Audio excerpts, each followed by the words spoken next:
Glória a Deus, glória a Deus. Meus amados,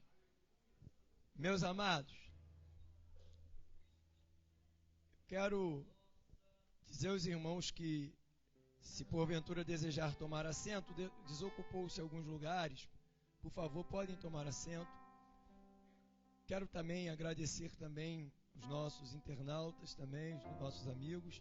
Quero também dizer aos irmãos que eu, particularmente,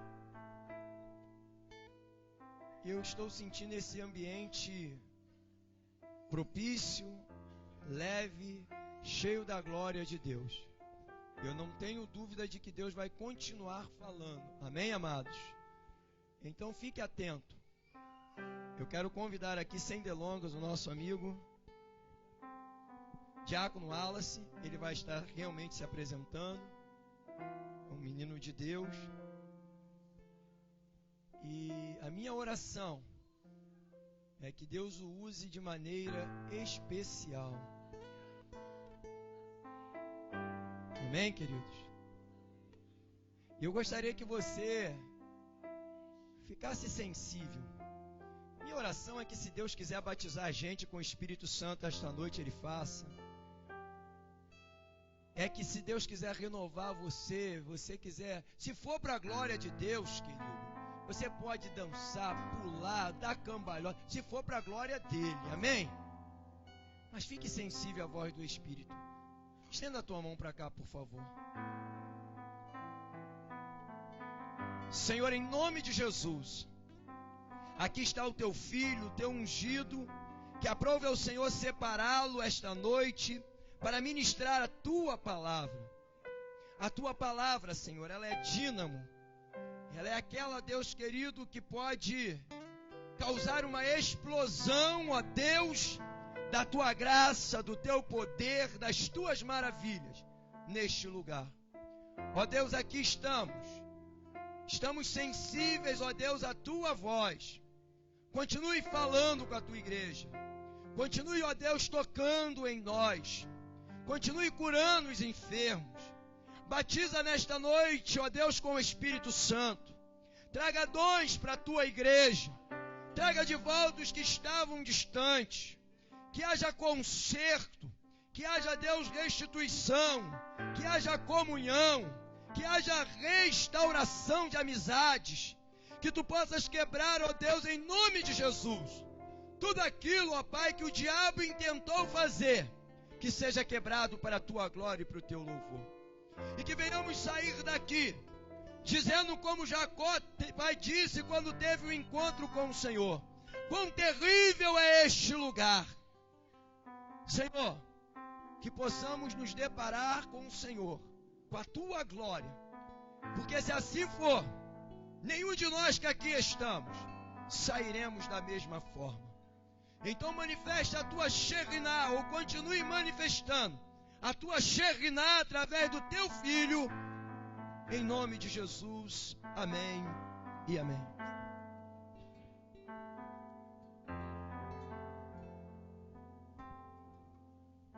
Glória a Deus. Queridos, a paz do Senhor, amém? A paz do Senhor, amém?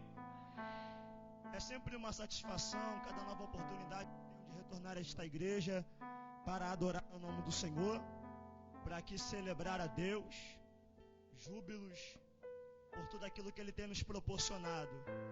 Quero aqui tributar a Deus a minha gratidão pela vida do querido diácono Gessé, sua esposa, a diaconisa Gisele, por nos dispor desse tão responsável convite de fazermos uso da expressiva palavra do Senhor aqui nesta noite. Também ao pastor Robson e toda a liderança desta igreja pela confiabilidade de nos ceder esta tão precisa tribuna para falarmos da palavra do Senhor. Estou sentindo a presença de Deus neste lugar. Desde quando eu pisei, os meus pés tocaram a entrada desta igreja, eu sinto a graça do Senhor pairando sobre este santuário. E tenho certeza que o Senhor vai permanecer falando este lugar. Como disse o pastor Robson aqui em sua oração, da mesma maneira como você chegou aqui para sua casa, você não vai retornar, porque Deus veio a esta casa na pessoa do teu espírito para marcar a sua vida. Você nunca mais vai ser o mesmo a partir desta reunião, só depende de você. Amém? Quem trouxe Bíblia, Gostaria que você localizasse nela o texto no livro do profeta Jeremias, capítulo de número 1. Nós iremos efetuar a leitura de alguns versos que compõem este capítulo. Glórias a Jesus. Irmão Wallace, cadê ele? Nós cristãos somos um povo muito privilegiado, porque se alguém quisesse conhecer os gestos mortais do fundador dos mormonistas, essa pessoa deveria ir a Nova York e lá encontraria o sepulcro de Joseph Smith com seus restos mortais. Diaconisa Gisele, se alguém quisesse conhecer os restos mortais do fundador dos Testemunhos de Jeová, esta pessoa deveria ir a Pensilvânia, uma cidade nos Estados Unidos, e lá encontraria o sepulcro de Charles Russell. Se alguém quisesse conhecer os restos mortais do fundador do islamismo, esta pessoa deveria ir a Medina, uma cidade instituída na Arábia Saudita, e lá encontraria a casa do profeta, onde está o seu sepulcro e os seus restos mortais. Mas se alguém quisesse conhecer os restos mortais do fundador da nossa crença, do cristianismo, esta pessoa deveria ir a Jerusalém. E eu não sei se ela voltaria muito satisfeita de lá, porque na porta do sepulcro há uma inscrição em inglês dizendo: ele não está aqui, ele ressuscitou. E desceu aqui na Igreja Batista Betel na pessoa do teu Espírito, para operar aqui nesse lugar. Capítulo de número 1, a partir do verso de número 4. A Bíblia diz assim: a mim me veio, pois, a palavra do Senhor, dizendo: antes que eu te formasse no ventre de sua mãe, te conheci. Antes que saísse da madre, te santifiquei e te constituí profeta às nações. Então lhe disse eu: ah, Senhor Deus, eu não sei falar, pois não passo de uma criança. E disse o Senhor Jeremias: não digas que tu és uma criança, porque onde eu te mandar, irás, e o que eu mandar você falar, falarás. Põe a sua Bíblia sobre o seu assento, ainda de pé. Segure nas mãos de alguém que está do seu lado, não desvalorizando a oração que nosso querido pastor Robson fez pela nossa vida, mas é um mistério que eu tenho com Deus. Já eu gostaria de parabenizar o conjunto Lemuel. Que Deus continue abençoando a vida de vocês, continue sendo esse instrumento nas mãos do Senhor.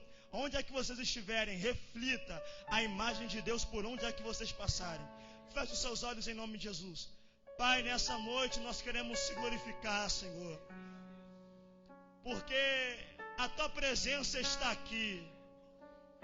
Quando o conjunto de jovens Lemuel executou uma oração diante do teu altar, ó Pai, dizendo: santo, Kadosh, ó Pai, eu sentir uma graça, ó Pai, o teu poder, ó Pai, se apoderando desta igreja de uma maneira mais intensa, Senhor.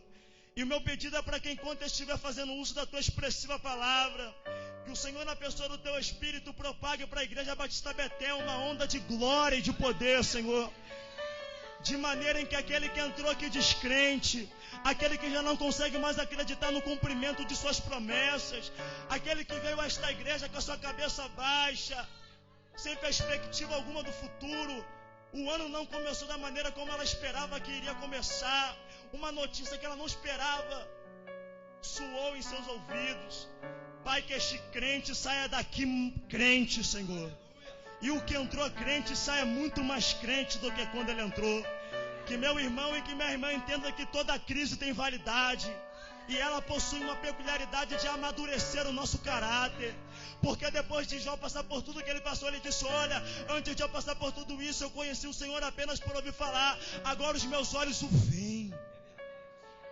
Pai, fala à sua igreja, toma-me como um pequeno instrumento nas mãos de um grande instrumentista. É o que eu te peço em nome do teu Filho amado Jesus Cristo. Amém. Poder se assentar aplaudindo ao nome do Senhor. Amados, queridos, no período em que Deus vocaciona Jeremias para exercer um ministério profético sobre a cidade de Judá, Judá está emergida numa espécie de crise social, desencadeada por um declínio espiritual. Haja vista que a nação israelita possui uma peculiaridade, uma singularidade, que a diferenciava de todas as outras nações adjacentes a ela. Não é difícil nós conseguirmos identificar que nas correntes sanguíneas de todo judeu corre o sangue de homens que em Deus fizeram os céus, a terra ou o mar se comportarem de maneira totalmente extraordinária e sobrenatural na história da humanidade. A Bíblia diz que um dia um jovem, moço ainda em sua função, ele está de frente a um grande campo de batalha representando toda uma nação. E ele percebe que aquela peleja duraria por um tempo bem extenso. Ele olha para os céus e fala assim: sol para, lua detenha-te. A Bíblia diz que o sol e a lua pararam. Mas parece paradoxal o pedido de Josué, porque o sol ele não se move. Nós que estamos na terra temos a sensação de que o sol nasce no leste e se põe no oeste. Na verdade, o sol não se desloca de seu eixo. É a terra que faz o seu processo de rotação e a lua que gira de lado contrário da terra. Ô pregador, então o que aconteceu quando Josué pediu para que o sol e a lua parassem? Eu te explico. Há quem diga, não eu, há quem diga que quando Josué levanta os seus olhos para os céus, aponta o dedo para o sol dizendo: sol para, lua detenha-te. Há quem diga que o El Shaddai manifesta o seu poderio. Com uma mão ele segura o planeta Terra, com a outra mão ele segura a lua. Olha para Josué e diz: vai meu filho, porque eu sou contigo. Por que não falar de Moisés? O homem de frente ao mar, sem recurso algum, diante da lógica e da visão do homem. A Bíblia diz que ele então roga a Deus, e o Senhor o direciona, o que ele deveria de fato fazer. O Senhor disse: olha Josué, olha Moisés, sobre as suas mãos há um símbolo de autoridade, há um cajado, eu instituí sobre a sua vida, erga. Quando ele ergueu o cajado, um vento oriental que soprou do lado contrário, partiu o mar no meio. Não há outra nação que tenha vivido e experimentado de experiências tão sobrenaturais como a nação israelita experimentou em toda a sua história. Mas para que tais coisas acontecessem, era necessário que o povo correspondesse às expectativas do Senhor. E não é bem isso que está acontecendo aqui no capítulo de número 1. É por esta razão que Deus vocaciona Jeremias para exercer o ministério profético. O interessante que, estudando sobre a história desse jovem profeta, eu aprendi que antes de Jeremias se tornar profeta, ele estudava para se tornar sacerdote. Porque o seu pai Uquias exercia um ministério sacerdotal, e naquela época a função do pai era transferida para o seu filho por cultura. Se meu pai naquela época fosse um sacerdote, eu iria exercer por cultura o ofício sacerdotal de meu pai. Mas Deus chega para Jeremias e fala: Jeremias, eu não quero que você seja sacerdote, eu quero que você seja profeta. Porque quem estudava para se tornar sacerdote aprendia que a grande parte da sua vida ele ouviria mais e falaria menos. E não há problema em ouvir. O problema é que os sacerdotes estavam ouvindo muito mais do que lhes era permitido ouvir, e por esta razão estavam se corrompendo. Aí Deus fala para Jeremias: Jeremias, eu não quero que você somente ouça, eu quero que você profetize, porque Judá não está precisando de sacerdote, Judá está precisando de fato, nesse momento, é de profeta. Tenho 2 aplicações de Deus no início desta mensagem para a sua vida. A primeira: não é porque alguém na sua família tomou uma decisão no passado que comprometeu a felicidade nela no futuro, que a sua história vai ter o mesmo desfecho. Existem pessoas que têm o prazer de amaldiçoar a descendência de alguém, dizer: olha, sua mãe não teve sucesso no relacionamento, a história da sua história não vai ser muito diferente da sua mãe. Quem nunca foi alvo de uma palavra de maldição dizendo: seu pai foi um beberrão quando era jovem, a sua história não vai ser muito diferente. Mas nesta noite eu vim aqui investido de autoridade no nome do Senhor para profetizar a queda desta palavra de maldição e te dizer que a tua história não foi escrita pelas mãos de um homem, a tua história não foi escrita pelas mãos de um pensador, a sua história não foi escrita pelas mãos de um filósofo, a tua história foi escrita pelas mãos de um Deus que nunca erra. Alguém acredita nessa palavra profética aqui? A outra aplicação de Deus que eu tenho para a sua vida é essa.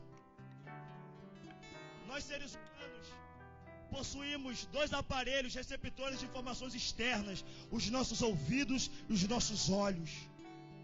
Tudo quanto ouvimos, nós temos a capacidade de esboçar 2 reações. Ou nós descartamos o que ouvimos e já não se ouve falar naquilo em que antes foi dito, ou nós retemos a informação. Obrigado. Tendo ela a capacidade de influenciar no nosso comportamento e na nossa conduta. Nós vivemos em meio a uma sociedade, em meio a um tempo corrompido pelo pecado. Se nós formos pegar alguém que viveu há 3 décadas atrás, nós iremos perceber que coisas que eram raras de se ver, coisas que eram difíceis de se ver, hoje se tornou corriqueira, normal. Olhe para alguém que está no seu lado e diga: mas você até está na Babilônia, mas não pertence à Babilônia. Você não é dessa terra. Olhe para alguém e diga: você não pertence a essa terra. Porque a qualquer momento ouvirá um barulho de trombeta e nós não ficaremos aqui, nós seremos arrebatados com Cristo.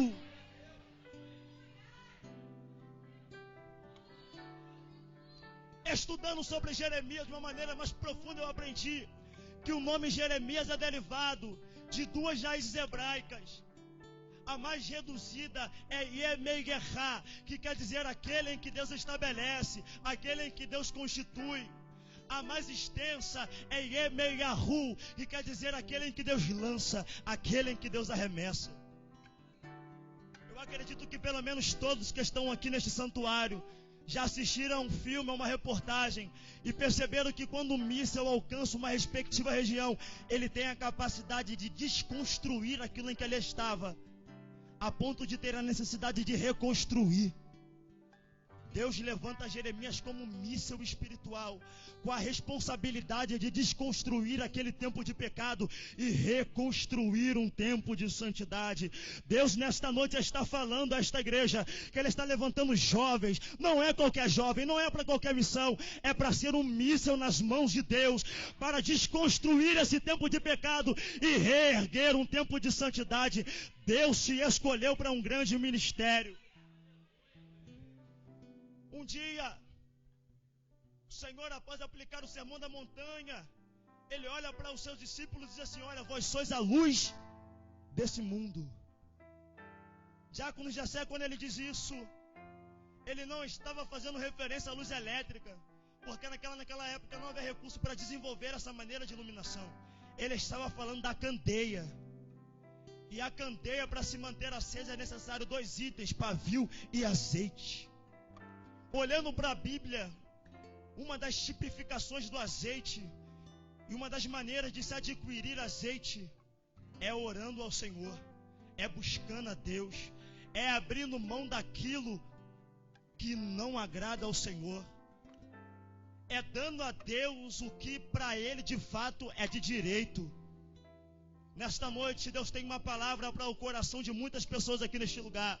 Existem profetas entre nós, existem jovens que foram escolhidos para um grande ministério, mas a sua candeia está se apagando, o azeite está faltando.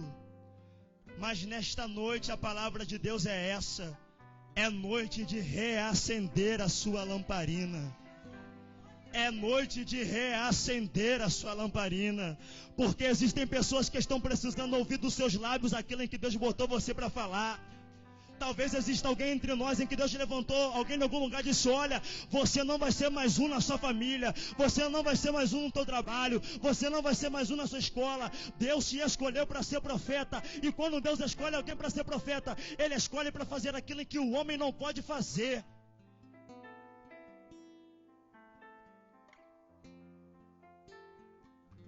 Primeira epístola de João, capítulo de número 5, verso de número 19, ele diz: o mundo jaz no maligno.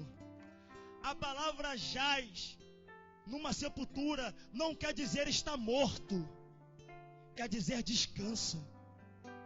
E tudo que descansa é passivo de ser despertado.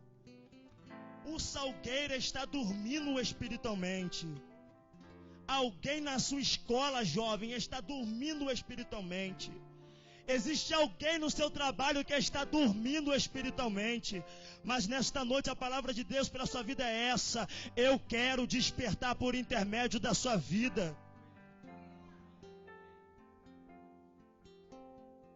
Às vezes pensamos que estamos dentro de uma sala de aula somente para aprendermos. Não é somente para isso.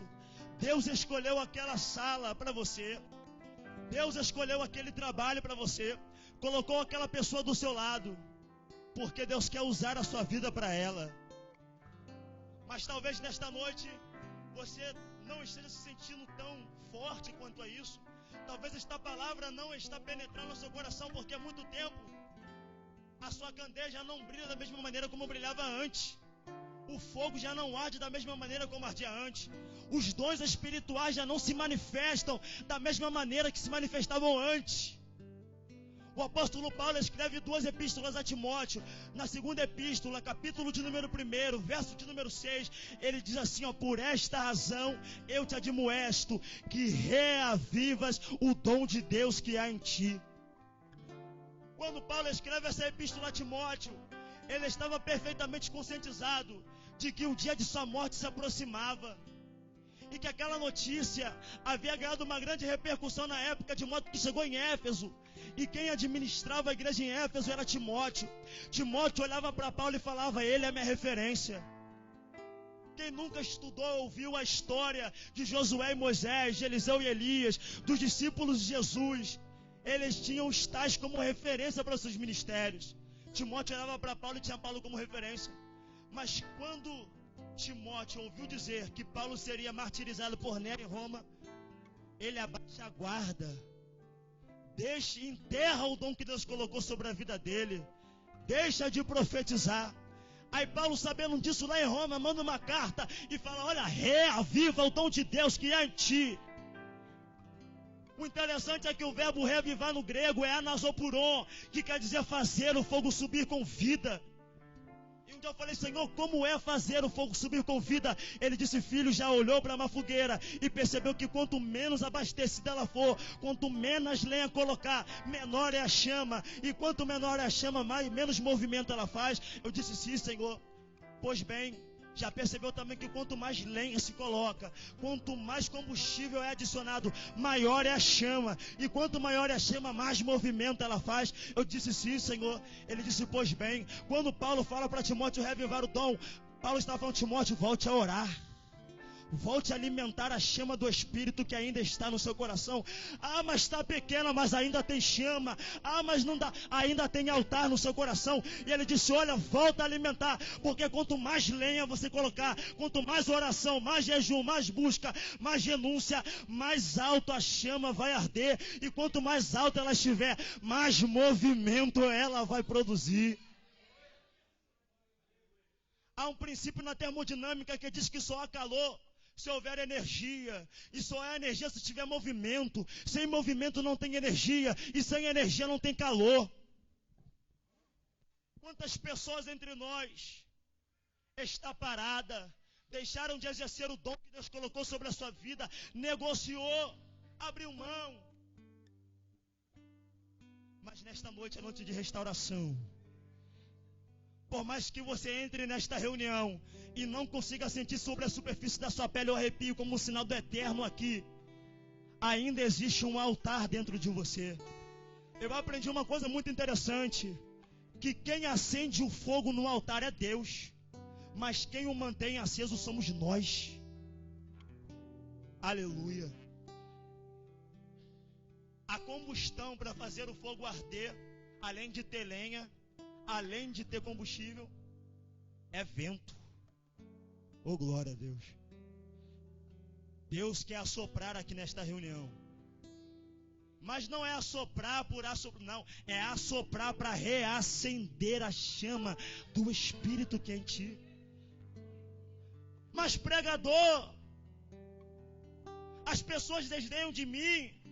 Quando eu estava vindo para esta reunião, talvez um demônio veio no meio do caminho, dizendo: olha, antes eu nem chegava perto, eu nem me aproximava, mas agora tomou uma decisão errada, deixou de me buscar, abriu mão da minha presença, deu para outro o que é meu por direito. Aí agora o diabo passa, o demônio passa e sorri, dizendo, não, agora eu posso. Agora eu posso passar do lado dela, agora eu posso brincar. Porque antes eu tinha medo, eu passava, não, lá eu não posso nem me aproximar, mas deixou de orar, agora eu posso. Ô glória, eu tenho uma palavra de profecia de Deus para a sua vida aqui nesta noite. Uma palavra profética na verdade. Se esse demônio que veio te acompanhando no meio do caminho estiver no mesmo lugar, ele não vai encontrar a mesma pessoa. Talvez ele vai olhar e dizer, olha, ela foi para a reunião cabisbaixa, sem o Espírito do Eterno, mas saiu de lá cheia do fogo do Espírito, ardendo nos propósitos de Deus. Oh, glória a Deus. Segundo o livro dos Reis, capítulo de número 6, a Bíblia diz que um jovem, um dos aprendizes do ministério profético, chega para Eliseu, que era o diretor da escola, e fala, olha, é necessário estendermos a tenda, porque o espaço aqui está pequeno, muitas pessoas estão vindo aqui para ser profeta, querem aprender. Eliseu fala, olha, então, pegue as ferramentas e vamos cortar lenha, vamos trabalhar, para que haja essa ampliação, essa abrangência da escola.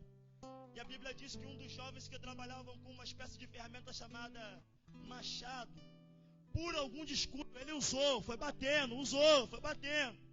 Por algum descuido, o ferro do machado se desvencilhou da madeira e caiu no rio. Aí ele exclama e diz, ah, meu Senhor, porque era emprestado. O mais interessante de Diácono Gesser é que Eliseu não se desespera.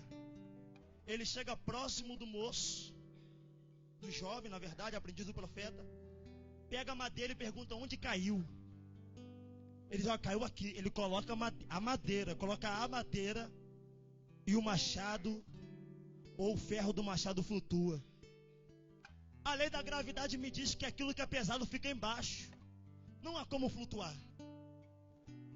Eu sei que imã tem a capacidade de atração e atrai ferro. Uma mulher é atraída por um homem por uma mulher de uma maneira amorosa. Mas madeira atrair alguma coisa? Até que um dia Deus falou, filho, a madeira atraiu. Por mais que a física não consiga explicar, um dia a madeira atraiu. Eu falei, Senhor, que madeira é essa? Ele disse, filho, essa madeira atraiu e mudou a história da humanidade. Falei, Senhor, que madeira é essa? Ele disse, a cruz. Oh, glória a Deus. Talvez você não tenha entendido. A palavra de Deus para o seu coração nesta noite é essa: volte para a cruz. A ferramenta que você trabalhava foi feita do tamanho da sua mão. Ela sente saudade de ser usada. Deus nesta noite quer reencontrar com você, reatar a aliança contigo, porque da mesma maneira como você está, você não pode ficar. Antes de você nascer, Deus olhou para você, para a sua história e disse, olha, a história desse jovem não vai ser qualquer uma não. Eu não vou fazer ele de qualquer maneira não. Eu vou fazer o profeta. Mas quem sabe uma decisão mal tomada, uma escolha mal feita, você deixou de ser quem Deus te chamou para ser. Talvez você vai para frente do espelho, vai lá não para se olhar, porque todo dia você vai lá, se olha, vê que você é bonito de fato, tá? Mas você chega lá e olha e faz uma retrospectiva e diz, Deus, quem eu era naquele tempo? Senhor, como eu profetizava em teu nome, meu Pai. Quando eu adorava, a glória do Eterno descia. Senhor, oh, que saudade. Oh, glória. Mas, meu querido, glória a Deus que o meu Deus não é um Deus do passado, que só fica no passado.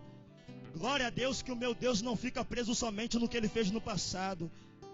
Deus ainda fez no passado, faz no presente e pode mudar o seu futuro. A decisão nesta noite é tua. A Bíblia, o Senhor Jesus conta uma parábola. E ele diz que o Senhor de uma terra tinha de fazer uma viagem para um lugar muito distante. E ele precisaria deixar pessoas trabalhando para lucrar enquanto ele estivesse ausente. E a Bíblia diz que então o dono da terra vai embora, ele vai viajar, ele vai para onde ele queria ir.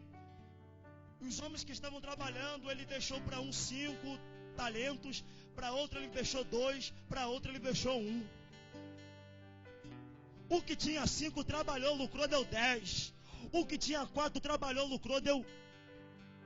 O que tinha 2 trabalhou, lucrou, deu 4. O que tinha 1 teve medo e enterrou. Aí o dono da terra volta, olha para o que tinha 5 e diz: o que você fez que eu coloquei na sua mão? Ele disse: olha, meu senhor, eu trabalhei, lucrei, e toma os 10.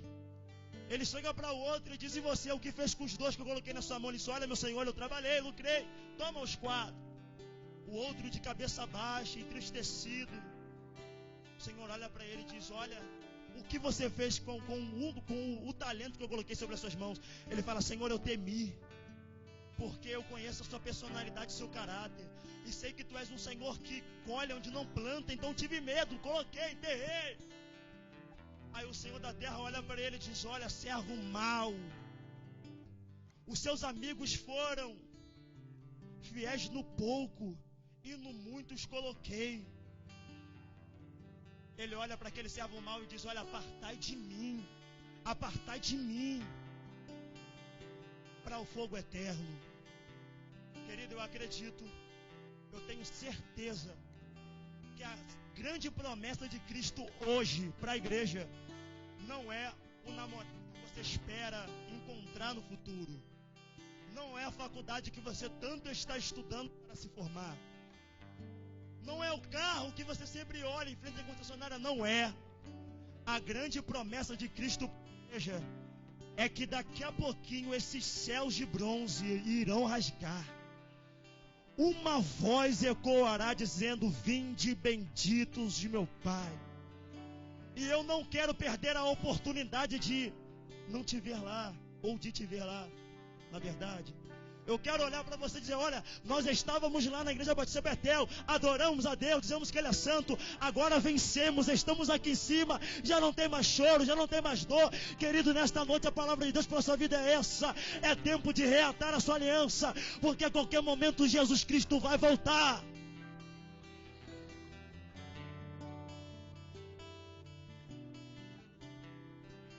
João tem uma visão. Deus fala para ele: olha, escreve cartas às igrejas. No capítulo de número 3, livro do Apocalipse, verso de número 11, ele diz assim: ó, eis que venho sem demora, guarda o que tens para que ninguém tome a sua coroa. Deus investiu sobre você porque Ele sabe que você é capaz. Eu nunca vi, pastor Robson, alguém investir num empreendimento sabendo que o empreendimento não vai dar certo. Deus investiu em você porque Ele olhou e disse: não, vai dar certo sim. Deus te escolheu.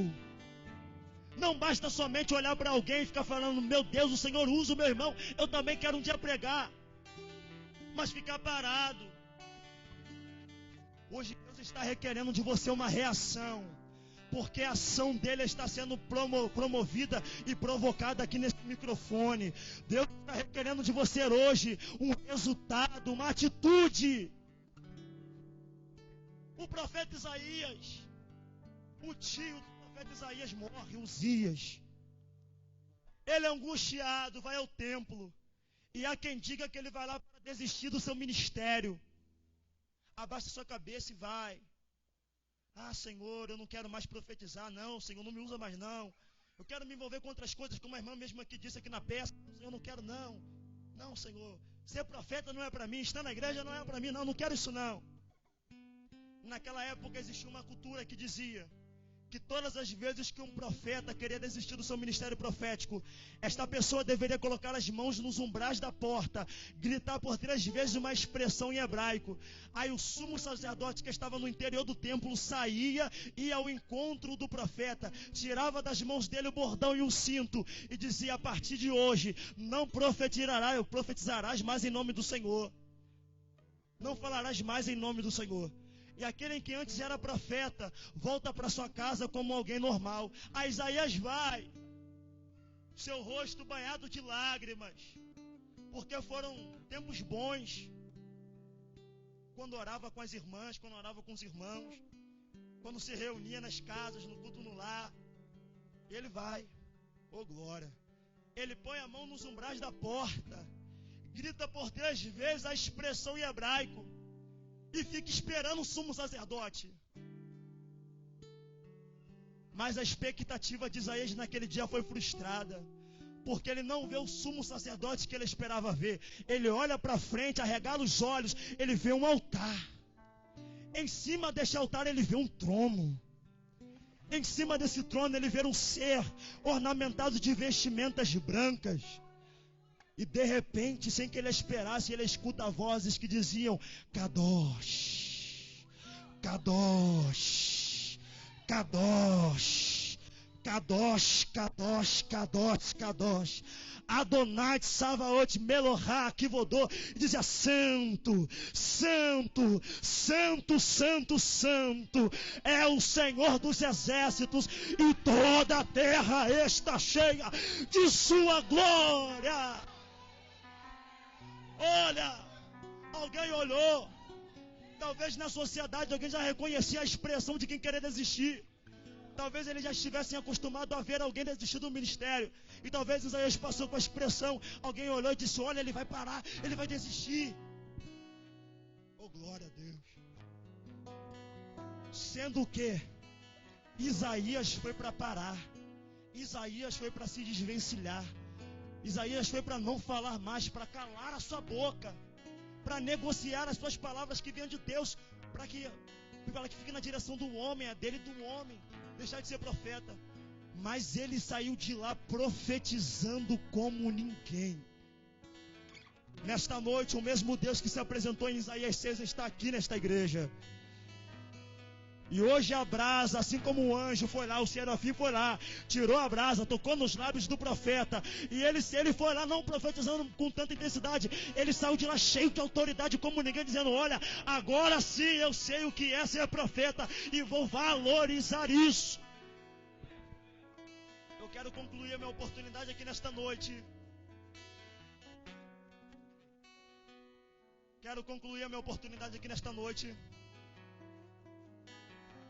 Pessoas sabem que Deus falou com você, que falaram com ela, na verdade. Pessoas sabem que a sua vida espiritual deixou de ser a mesma há muito tempo. Eu acredito que uma das mais tristes notícias que um crente pode ouvir é aquela. Alguém olha e dizia: olha, quando alguém está passando na rua, aí tem alguém lá com uma outra pessoa, a cotovela outro: rapaz, quando essa jovem abrir a boca para profetizar, meu Deus do céu, parecia que o céu descia na terra. Rapaz, quando a irmã adorava na igreja, quando esse irmão realizava esse culto evangelístico lá, meu Deus do céu, Deus trabalhava de uma maneira sobrenatural. Não sei porquê. Aí está aí, ó, já não é mais a mesma. Glória seja dada ao nome do Senhor. Porque no templo foi o lugar onde Isaías recebeu o renovo. Deus nesta noite está te convidando a vir aqui à frente do altar. Você sabe que essa palavra está confrontando a sua realidade. Você sabe que as madrugadas ainda já não são mais as mesmas, porque Deus falava contigo, você levantava, você orava, lia a Bíblia. Hoje a Bíblia está no canto. Deus desce até mesmo lá no teu quarto, na pessoa do teu espírito, para conversar com você. Mas você está dormindo, já não tem mais ânimo para orar. Eu quero te convidar a vir aqui à frente, porque eu quero orar por você. Você não pode ficar com a sua candeira desta maneira. Jesus, contando a parábola das 10 virgens, ele diz assim: olha, existiam 5. Oh, glória a Deus, vem querido, vem. Existiam 5. 5 eram prudentes, eram inteligentes, tinha reserva de azeite. Outras 5 não, quis gastar, vamos gastar, vamos. Sem que elas esperassem. Ninguém veio anunciando assim, dizendo: olha, o noivo vai vir semana que vem. Ninguém disse assim: olha, ele está vindo daqui a pouco, ó, se prepara. Não. Alguém veio na rua dizendo assim: ó, eis que vem o noivo. As 5 prudentes, inteligentes, se levanta, vai correndo, entra para casar, para na verdade participar da cerimônia, não casar. As outras 5 se levantam, vai correndo, pedindo azeite emprestado, mas já era tarde demais. Oh, glória. E estudando sobre esta parábola eu aprendi que naquela época, segundo alguns historiadores, as mulheres andavam com as candeias próximas ao seu rosto, não na cintura, no seu rosto à noite. Eu fui perguntar o porquê e eu descobri. Para que quando o noivo olhasse, a luz que estava na lamparina refletia no rosto da virgem e ele a identificava. As que gastaram azeite, a lamparina apagou. Ela coloca aqui, até sabe onde é, sabe onde está o lugar, sabe onde tem que colocar a lamparina, mas não tem luz, não tem fogo. O noivo olha, está tudo escuro, não consegue identificar. Aí, ó, apartai de mim porque eu não te conheço. Você até sabe como profetizar, você sabe até como louvar, mas falta o essencial, que é o azeite para fazer a lamparina arder. Venha, querido, desiste mais. Não fica com vergonha, não. Às vezes, existem pessoas que falam assim: não, o pastor vai olhar para mim e vai dizer: olha quem é, ó rapaz, não esperava isso de você. Vem, querido, porque está aqui, é necessidade. Daqui a pouquinho a trombeta pode tocar, Jesus pode voltar e você ficar aqui na terra. Vem, querido, vem, pode vir, pode vir, pode vir. A glória que é de Deus, o louvor que é para Ele. Venha, venha, venha, venha.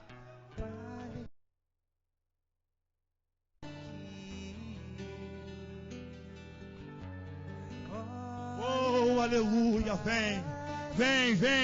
Não perca a oportunidade, não perca a oportunidade de voltar de